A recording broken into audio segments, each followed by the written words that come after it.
Complete Edu. It's all about learning. नमस्कार students, complete education e learning platform पर आपका स्वागत है। मैं अर्जुन चौहान आपके लिए लेकर आया हूं मारवाड़ के इतिहास में राव जोधा। पिछली क्लास में अपनों ने पढ़ा था राव चूड़ा, राव रणमल, और आज अपने उसी क्रम में आगे राव जोधा। और राव जोधा के बारे में जो सबसे महत्वपूर्ण टाइम है वो 1459, ये मैंने आपको उसी क्लास में बता दिया था। तो यहाँ अपने ने पढ़ेंगे राव जोधा के बारे में। और सबसे पहले बात बताऊं तो 1459 में स्थापना की थी जोधपुर की। किसकी स्थापना की थी? जोधपुर की। जोधपुर की स्थापना जोधा ने की थी। किसने की थी? जोधा ने। जोधपुर को कहते हैं सूर्य नगरी। क्या कहते हैं? सूर्य नगरी। और कहते हैं सन सिटी। क्या कहते हैं? सन सिटी। सन सिटी के साथ साथ इसे कहते हैं मरुस्थल का प्रवेश द्वार। मरुस्थल का प्रवेश द्वार किसको कहते हैं? जोधपुर को। और जोधपुर को जो महत्वपूर्ण नाम है वो ब्लू सिटी। ये कई एग्जाम में पूछा गया है। ब्लू सिटी यानी कि इसे नीला शहर भी बोलते हैं। क्या बोलते हैं? नीला शहर। किसको बोलते हैं? जोधपुर को। तो 1459 में जोधा ने जोधपुर की स्थापना की थी। और जोधपुर को कहते हैं सूर्य नगरी, सन सिटी, मरुस्थल का प्रवेश द्वार, ब्लू सिटी यानी कि नीला शहर। अब बात करते हैं आगे जोधा के बारे में। जोधा ने 13 मई 1459 को स्थापना की थी मेहरानगढ़ दुर्ग की। किस दुर्ग की? मेहरानगढ़ दुर्ग की। मेहरानगढ़ दुर्ग जोधपुर में। इस दुर्ग की जो नींव है, ये नींव रखवाई थी किसके हाथों? करणी माता के द्वारा। किसके द्वारा? करणी माता के द्वारा। मेहरानगढ़ की दुर्ग की नींव रखवाई थी चिड़िया टूक पहाड़ी पर। कौन सी पहाड़ी पर? चिड़िया टूक पहाड़ी पर। देखिए यहां थोड़ी सी इन दोनों के बारे में चर्चा करते हैं, चिड़िया टूक पहाड़ी और करणी माता के बारे में। तो सबसे पहले चिड़िया टूक पहाड़ी। चिड़िया टूक पहाड़ी, इस पहाड़ी का नाम चिड़िया टूक ही क्यों पड़ा? एक नाथ संप्रदाय के गुरु थे चिड़िया नाथ जी, उन्होंने यहां तपस्या की थी, इसलिए इस पहाड़ी को क्या बोलते हैं? चिड़िया टूक पहाड़ी। और करणी माता के बारे में बता देता हूं। करणी माता बीकानेर के चारण जाति में पैदा हुई। बीकानेर के चारणों व राठौड़ों की कुल देवी कौन सी माता? करणी माता। मैंने आपको पहले दिन बताया था कि करणी माता, यहां याद रखना, बीकानेर के चारणों व राठौड़ों की कुल देवी। लेकिन अगर अपने पढ़ें मारवाड़ तो मारवाड़ के राठौड़ों की कुल देवी नागणेची माता होगी। ये बीकानेर के चारणों व राठौड़ों की कुल देवी है कौन सी माता? करणी माता। करणी माता के बचपन का नाम था रिद्दूबाई। देशनोक, नौका तहसील, बीकानेर में माता का मंदिर है। माता के मंदिर को मठ बोलते हैं। सफेद चूहों को काबा बोलते हैं। विश्व में एकमात्र चूहों वाली देवी कौन सी माता? करणी माता।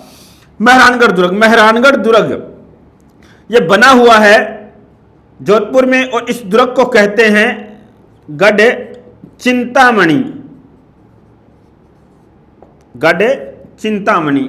और इसे कहते हैं मयूर ध्वज। मयूर यानी कि मोर ध्वज भी बोलते हैं। इसकी जो आकृति है वो मोर पांख की आकृति है, इसलिए इसे मोर पांख की आकृति का दुर्ग भी बोलते हैं। साथ ही साथ काग व छाजले की आकृति का दुर्ग भी बोलते हैं। काग यानी कि कौआ, छाजला होता है वह पात्र जिससे गेहूं साफ की जाती है, कणक साफ की जाती है। छाजला आम भाषा में छाला भी बोलते हैं, छज भी बोलते हैं इसको, लेकिन जो सही नाम आएगा वो छाजला आएगा। काग व छाजले की आकृति का दुर्ग कौन सा दुर्ग? मेहरानगढ़। मेहरानगढ़ दुर्ग को कागमुखी भी बोलते हैं। क्या बोलते हैं? कागमुखी। सूर्यमुखी भी बोलते हैं। क्या बोलते हैं? सूर्यमुखी किला। ये तो बात हुई मेहरानगढ़ दुर्ग के नाम की। तो दोबारा देखिए मेहरानगढ़ दुर्ग के नाम। मेहरानगढ़ को गढ़ चिंतामणि कहते हैं, मयूर ध्वज कहते हैं, मोर ध्वज कहते हैं, मोर पांख की आकृति का दुर्ग कहते हैं, काग व छाजले की आकृति का दुर्ग कहते हैं, कागमुखी कहते हैं, सूर्यमुखी कहते हैं। किस दुर्ग को? मेहरानगढ़ दुर्ग को। मेहरानगढ़ दुर्ग के बारे में एक कवि है जिसका नाम है Rudyard Kipling. Rudyard Kipling. Rudyard Kipling ने इस दुर्ग के बारे में कहा है, यह दुर्ग परियों व अप्सराओं के द्वारा निर्मित है। परियों व अप्सराओं निर्मित किला। कौन सा किला, कौन सा दुर्ग? मेहरानगढ़ का दुर्ग। ये जो व्यक्ति है रुडयार्ड किपलिंग, दो बातें कहेगा दुर्गों के बारे में। एक तो यह आपको यहां बता चुका हूं मैं, रुडयार्ड किपलिंग के द्वारा परियों व अप्सराओं के द्वारा निर्मित किला है। कौन सा किला? मेहरानगढ़ का। लेकिन एक बूंदी में एक किला है तारागढ़ दुर्ग। उस तारागढ़ दुर्ग के बारे में यह व्यक्ति कहेगा भूतों प्रेतों निर्मित किला। उस किले को तिलस्मी किला भी बोलते हैं, बूंदी के किले को। तो इस व्यक्ति की दो बातें, एक बात तो यहीं पढ़ लेना, एक बात मैं बता देता हूं कि भूतों व प्रेतों के द्वारा निर्मित किला इस व्यक्ति ने कहा है बूंदी के तारागढ़ के किले को। तो यह बात हुई मेहरानगढ़ के किले की। मेहरानगढ़ के किले में दो मजार बनी हुई है। क्या बनी हुई है? दो मजार। मजार एक तो मेहर खां की, किसकी? मेहर खां की। एक भूरे खां की। मेहर खां और भूरे खां की दो मजार बनी हुई है किस दुर्ग में? मेहरानगढ़ दुर्ग में। और मेहरानगढ़ दुर्ग के बारे में आपको एक चीज और बता देता हूं कि इस दुर्ग को गढ़ चिंतामणि क्यों कहते हैं। सबसे महत्वपूर्ण बात, गढ़ चिंतामणि। गढ़ यानी कि दुर्ग, चिंतामणि यानी कि चिंता। चिंता इस दुर्ग पे इस प्रकार से की गई थी, जब इस दुर्ग की नींव रखी गई, नींव रखने के बाद जब इस दुर्ग को बनाया जा रहा था, निर्मित किया जा रहा था, तो जितना दिन में बनाते थे रात्रि के समय वो ध्वस्त हो जाता था।